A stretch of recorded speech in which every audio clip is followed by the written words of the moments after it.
राम राम दोस्तों, ज्योतिष के इस विशेष कार्यक्रम में आपका फिर से स्वागत है।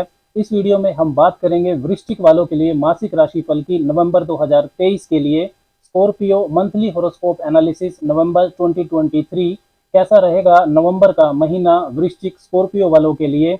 1 से 30 नवंबर के बीच में आपका भाग्य का साथ, कैरियर, नौकरी, बिजनेस, धन की स्थिति, आपकी रिलेशनशिप, वैवाहिक जीवन, लव लाइफ, आपका शिक्षा पक्ष, स्वास्थ्य, ये सब कैसा रहने वाला है, इसकी विस्तार से चर्चा इस वीडियो में करेंगे। काफी महत्वपूर्ण घरों का परिवर्तन नवंबर 2023 में होने वाला है। काफी सारे योग बनेंगे। मासिक राशिफल की हम बात करेंगे नवंबर के लिए, तो ये काफी जनरलाइज्ड होता है, ये किसी व्यक्ति विशेष के लिए नहीं होता है। इस चीज का आपको ध्यान रखना है। चंद्र राशि, जन्म की राशि पर ये वीडियो आधारित है। आप इसको लगन की राशि से भी देख सकते हैं। अगर आपको राशि या लगन नहीं पता है तो आप इसको नाम की राशि से भी समझ सकते हैं। सबसे पहले समझते हैं कि वृश्चिक वालों के लिए नवंबर 2023 में घरों का परिवर्तन यानी कि घरों की जो स्थितियां हैं वो कैसी रहने वाली हैं। नवंबर के महीने में वृश्चिक वालों के लिए जो शनि देव हैं वो आपके चतुर्थ भाव में रहेंगे, अपनी मूल त्रिकोण राशि कुंभ में। और 4 नवंबर से वो मार्गी होने जा रहे हैं। कंटक ढैया आपको चल रही है। बृहस्पति रहेंगे आपके छठे भाव में, अभी वो वक्री चल रहे हैं। और राहु पंचम भाव में आ जाएंगे और केतु आपके 11वें भाव में रहेंगे। मंगल की स्थिति को समझे, जो कि आपकी राशि के स्वामी हैं, तो वो 16 तारीख तक रहेंगे 12वें भाव में। फिर वो पहले भाव में आ जाएंगे और ताकतवर रोचक योग बनाएंगे, सब राशि के हो जाएंगे वृश्चिक राशि में। और सूर्य की स्थिति भी ऐसी ही रहने वाली है। 16 तारीख तक वो रहेंगे 12वें भाव में नीच राशि में, और 16 के बाद वो आ जाएंगे पहले भाव में। शुक्र की स्थिति को समझे तो 3 से 29 नवंबर के बीच में शुक्र नीच राशि में रहेंगे, कन्या राशि में आपके 11वें भाव में। बुध इस महीने 3 राशियों में भ्रमण करेंगे। 1 से 6 तारीख तक तुला राशि में रहेंगे 12वें भाव में, और 6 से 27 नवंबर के बीच में वो रहेंगे आपके पहले भाव में शत्रु राशि में वृश्चिक में। और 27 नवंबर के बाद फिर वो धनु में चले जाएंगे आपके दूसरे भाव में।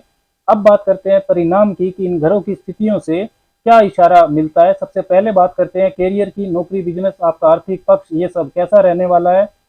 कैरियर के लिए, नौकरी के लिए दसम भाव को देखा जाता है।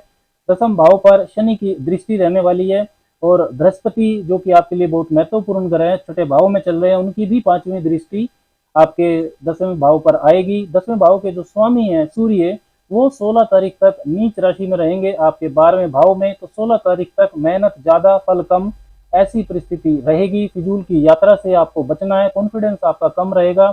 16 नवंबर तक नौकरी कैरियर के लिए समय 16 नवंबर तक अच्छा नहीं है। बहुत बड़ा कोई निर्णय या कोई बड़ा बदलाव कैरियर में पहले 16 दिन ना करें। 16 तारीख के बाद आपके 10वें भाव के स्वामी सूर्य आ जाएंगे पहले भाव में, 10th Lord in the first house, ये काफी मजबूत स्थिति बनती है। और आपकी राशि के स्वामी मंगल भी सब राशि के हो जाएंगे 16 नवंबर के बाद पहले भाव में, रोचक योग बनाएंगे। और सूर्य मंगल की जो युति है ये एक राजयोग बनाती है। 16 नवंबर के बाद सफलता मिलेगी आपको कैरियर में, बेहतरीन समय रहेगा कैरियर के लिए। आपका जो प्रयास है वो सफल होंगे, टारगेट आपके पूरे होंगे, गवर्नमेंट जॉब आपकी लग सकती है, सरकारी कार्यों में आपको लाभ मिलेगा, काम में आत्मविश्वास बढ़ेगा, आपका दबदबा बढ़ेगा, नेम फेम, कोई प्रसिद्धि आपको मिल सकती है। जो हायर एडमिनिस्ट्रेटिव पोस्ट पर बैठे हुए लोग हैं, पुलिस, आर्मी, स्पोर्ट्स, साहस पराक्रम के क्षेत्रों में हैं, पॉलिटिक्स से जुड़े हैं या किसी क्रिएटिव स्टफ से जुड़े हुए हैं, उनके लिए विशेष लाभ की परिस्थितियां 16 नवंबर के बाद बनने वाली है। अपने दम पर यदि आप कुछ नया शुरू करना चाहते हैं, कोई स्टार्टअप करना चाहते हैं, तो 16 नवंबर के बाद कर सकते हैं। जो वृश्चिक वाले लोग नौकरी की तलाश में हैं, पाने का प्रयास कर रहे हैं, उनके प्रयास भी 16 नवंबर के बाद सफल हो सकते हैं। सीनियर्स और को वर्कर्स से आपको सहयोग मिलेगा, लेकिन आपके आक्रामक स्वभाव के कारण उनसे वाद विवाद आपके हो सकते हैं, इससे आपको बचना है।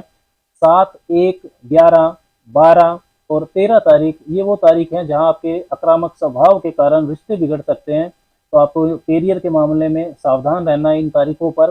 साथ ही में 20, 27, 28, 29 और 9 और 18 भी ये वो शुभ तारीखें हैं जहां पर कैरियर में कोई विशेष उपलब्धि आपको मिल सकती है। व्यापार बिजनेस की बात करें तो 7वां भाव होता है व्यापार का। केतु की दृष्टि रहेगी, 9वीं दृष्टि आपके 7वें भाव पर। बुध की दृष्टि भी रहने वाली है। 16 नवंबर के बाद सूर्य और मंगल पहले भाव में होंगे तो उनकी भी 7वीं दृष्टि रहेगी। 7वें भाव के स्वामी शुक्र नीच रहेंगे लाभ भाव में केतु के साथ, लेकिन ये अपने से पंचम स्थिति भी बनती है, यानी 11th house is 5th from 7th। लेकिन फिर भी व्यापार के लिए ओवरऑल अगर देखते हैं तो महीना बहुत अच्छा नहीं है। महत्वपूर्ण निर्णय आपको बहुत सोच समझ कर लेने हैं। क्रोध और वाणी पर नियंत्रण रखना है। आपके पार्टनर और क्लाइंट्स के साथ आपके रिश्ते खराब हो सकते हैं। ओवर कॉन्फिडेंट व्यवहार ना करें। स्त्री वर्ग का विशेष तौर पर सम्मान करें, उनसे बनाकर चलें। वैवाहिक जीवन भी सातवें भाव से ही देखा जाता है। क्रोध व आक्रामकता से संबंध आपके खराब हो सकते हैं। दूरियां, मतभेद रिश्ते में बढ़ेगी नवंबर में। 8, 17, 26, 1, 11 और 29 ये वो तारीख हैं जब व्यापारिक पार्टनरशिप में और वैवाहिक जीवन को लेकर आपको विशेष सावधान रहना है। वाद विवाद से आपको बचना है। आर्थिक स्थिति की बात करें तो दूसरा भाव होता है धन का, 12वां भाव खर्चों का और 11वां भाव होता है इनकम का। दूसरे भाव के स्वामी बृहस्पति की शुभता नवंबर से बढ़ने वाली है वृश्चिक वालों के लिए। दूसरे भाव के स्वामी बनते हैं बृहस्पति, जो कि अब चंडाल दोष से मुक्त हो जाएंगे नवंबर में, और लेकिन अभी वो वक्री चल रहे हैं। बृहस्पति की 9वीं जो स्वग्रही दृष्टि है वो धन भाव पर जाएगी, जिससे धन की बचत में शुभता आपको मिलेगी। बृहस्पति आपके लिए धनेश है, दूसरे भाव के स्वामी भी हैं, तो जीवन में धन को लेकर सकारात्मकता तो नवंबर के महीने से बढ़नी शुरू हो जाएगी वृश्चिक वालों के लिए। 11वें भाव के स्वामी बुध पहले भाव में है, तो धन प्राप्ति भी आपको होगी। वाणी और क्रोध पर आपको नियंत्रण रखना होगा। रिश्तों पर आपको ध्यान देना होगा। बृहस्पति वक्री है, तो धन के लेन देन में आपको सावधानी रखनी है। वक्री ग्रह का जो फल होता है वो सीधा सीधा नहीं होता है। ज्ञान व बुद्धिमत्ता के इस्तेमाल से रोग, ऋण, शत्रु से आप बच सकते हैं।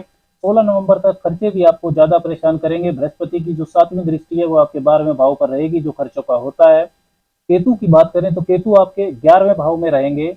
यदि आप केतु के कारकत्व के व्यवसाय में है, आप किसी तरह की हीलिंग करते हैं, अकल्ट, तंत्र मंत्र, ज्योतिष से जुड़े हैं, आप फिलोसफी से जुड़े हैं, कानून के क्षेत्र से जुड़े हैं, रिसर्च करते हैं, साइंटिस्ट हैं, तो अचानक से आपको विशेष लाभ मिल सकता है। 11वें भाव में किसी भी ग्रह का जो गोचर होता है वो अशुभ नहीं माना जाता है। 7, 15, 16, 24 तारीख को केतु विशेष तौर पर एक्टिव रहेंगे, तो इस दिन अचानक से विशेष लाभ इन व्यवसायों से जुड़े वृश्चिक वालों को मिल सकता है। शनिदेव चतुर्थ भाव में नवंबर ऑनवर्ड्स मजबूत हो जाएंगे। 4 नवंबर से वो मार्गी हो रहे हैं। शश नाम का राजयोग बनाएंगे। अपनी मूल त्रिकोण राशि कुंभ में वो चल रहे हैं, लेकिन कंटक ढैया भी आपको चल रही है, और ढैया अभी तक आपको ज्यादा परेशान कर रही थी क्योंकि शनिदेव वक्री थे।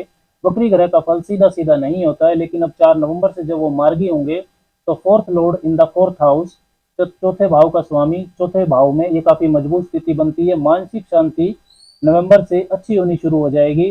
प्रॉपर्टी से, कंस्ट्रक्शन से, रियल एस्टेट से, स्पोर्ट्स से, क्रिएटिव क्षेत्रों से जो जुड़े हुए हैं वृश्चिक वाले, और माता से लाभ, ये सारी संभावनाएं शनिदेव आपके लिए बनाएंगे। इन सब क्षेत्रों से आपको लाभ हो सकता है। 4, 14, 23, 20 और 21 ये वो विशेष तारीखें हैं जब शनिदेव इन कारकत्व से आपको लाभ दिला सकते हैं। चतुर्थ भाव की चीजों से लाभ के लिए ये तारीखें काफी शुभ हैं। क्रोध और एग्रेशन से आपको बचना है। वाणी पर नियंत्रण रखना है। ये दो फैक्टर जो हैं, क्रोध व एग्रेशन से बचना, वाणी पर नियंत्रण रखना, ये नवंबर के महीने के लिए की फैक्टर है। स्वास्थ्य की बात करें तो शनि की 10वीं और राहु की 9वीं दृष्टियां आपके पहले भाव पर रहेगी। 16 नवंबर तक आपकी राशि के स्वामी मंगल 12वें भाव में रहेंगे, तो स्वास्थ्य का आपको ध्यान रखना होगा। बृहस्पति जो कि छठे भाव में चल रहे हैं, उनकी भी 7वीं दृष्टि 12वें भाव पर है, जो कि स्वास्थ्य पर खर्चा आपका करवा सकती है। 16 नवंबर तक इम्यूनिटी सिस्टम आपका कमजोर रहने वाला है। 16 नवंबर के बाद मंगल स्वराशि के हो जाएंगे पहले भाव में, तब मजबूत स्थिति बनेगी। सूर्य भी आ जाएंगे पहले भाव में, तो स्वास्थ्य आपका अच्छा रहेगा। लेकिन 16 नवंबर के बाद भी क्रोध पर आपको नियंत्रण रखना है। पहले से यदि माइग्रेन या त्वचा का रोग आपको है तो आपको काफी सावधानी रखनी होगी। आप बात करते हैं पंचम भाव की। पंचम भाव में राहु रहेंगे। शुक्र की उच्च दृष्टि भी पंचम भाव पर रहेगी, और 5वें भाव के स्वामी हैं बृहस्पति, वो छठे भाव में रहेंगे। वक्री भी रहेंगे नवंबर दिसंबर में वो। तो वक्री ग्रह का जो प्रभाव होता है वो अपने से पिछले भाव का भी फल देता है, जो कि अच्छी बात है। बृहस्पति ही आपके लिए पंचमेश है। बुद्धि, निर्णय लेने की अक्षमता में संतुलन रहेगा नवंबर के महीने में। फिर भी बृहस्पति वक्री हैं, तो बड़े महत्वपूर्ण जो निर्णय हैं वो 16 नवंबर से पहले विशेषकर आपको सोच समझ कर लेने हैं। निवेश कार्य यानी कि जो इन्वेस्टमेंट्स हैं वो अगर आप अवॉइड करते हैं, कोई स्टॉक मार्केट में इन्वेस्ट करना नवंबर के महीने में, तो आपके लिए अच्छा रहेगा। शिक्षा प्राप्ति में कंपटीशन ज़्यादा महसूस होगा आपको। पंचम भाव से शिक्षा भी देखी जाती है।